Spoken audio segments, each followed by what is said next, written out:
Okay, this is Health Nibble number 83. So using X-ray to establish correction potential. So what does that even mean? And this is in a headache case. So, 98% of headaches come from the neck. And so oftentimes there's problems with the structure of the neck. So when we're structural chiropractors, my brother's a structural chiropractor in Fort Wayne, Dr. Heath Nagel. And so we look for these ideal curves in the spine, and anytime you're outside of those normal limits, you're going to have problems, and the more outside of those limits are, the more problems you have. So just a review, and I think we went over this at one of the health nibbles before, this is an ideal curve in the neck.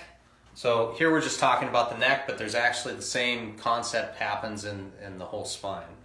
So here's your ideal curve. If you maintain an ideal curve, the likelihood of you keeping these disc spaces nice and thick and with no arthritis is really high. If you have trauma or postural issues, or you spent 10 years reading in bed with your head like this, you might get a curve reversal in your neck. And if you have a curve reversal for a long period of time, you get degenerative change in the neck.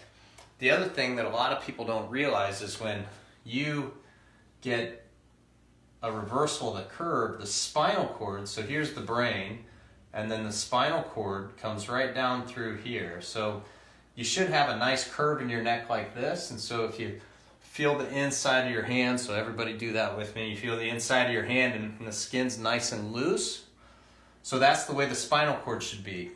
And so when you lose that curve, it stretches the spinal cord. So whenever you stretch a nerve or you compress a nerve, it doesn't work like it's supposed to.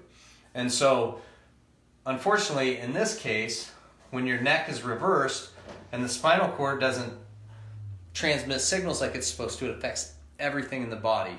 And so correcting this, studies show, helps with anxiety and depression and blood pressure and fertility in women and colic and ear infections in kids and all these things that aren't necessarily neck pain and back pain related.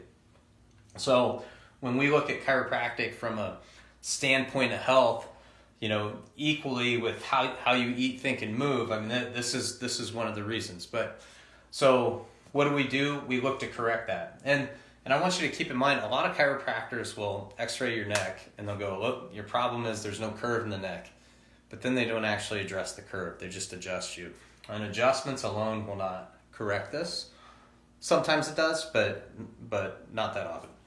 So what do we do? So even if I have a 12-year-old, which I've had, I'm giving you a case, who falls on her head, so doing a backflip on a trampoline, freaks out, lands on her head, like this, has a curve reversal, she's 12, right? And I see her for 2 or 3 months to correct this curve, so it looks like this. The reason I do that is because I know when she's my age, she's going to look like that. So why not correct it? Does it seem crazy? Yeah, well, she was out of pain in 2 or 3 visits. It doesn't matter. Her structure is totally reversed, and she's going to look like this. So it's a disservice to me. It's a disservice to that patient and her parents to say, oh, she's good. She doesn't have any pain when the structure's like this. So you got to take x-rays and have sophisticated software, which we have, to analyze those x-rays. So how do we know how they're going to correct? Well, we have a ton of different ways to make the correction. We have, and we haven't really went over that, but lots of different machines in the back to make those corrections. It's a highly researched device, so it will put a perfect curve in the neck.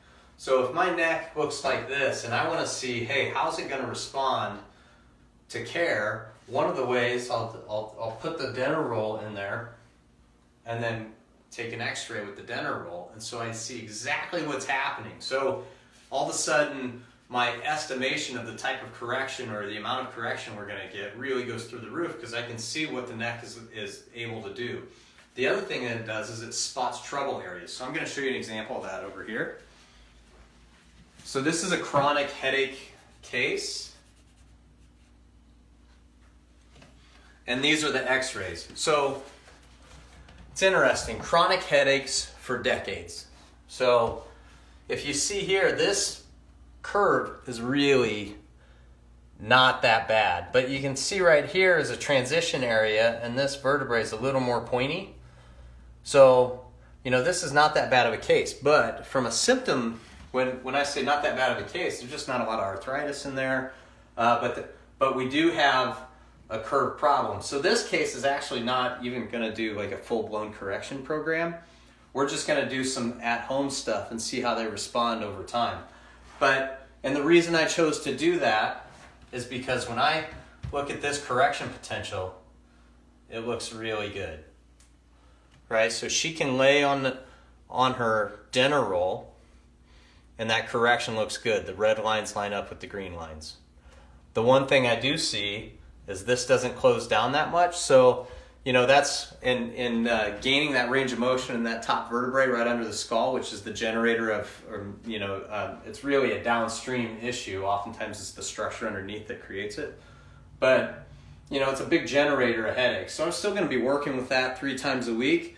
But I know that this person has pretty good correction potential because I put them on the dinner roll and I x-rayed it. So, that's your health nibble, using x-rays for correction potential.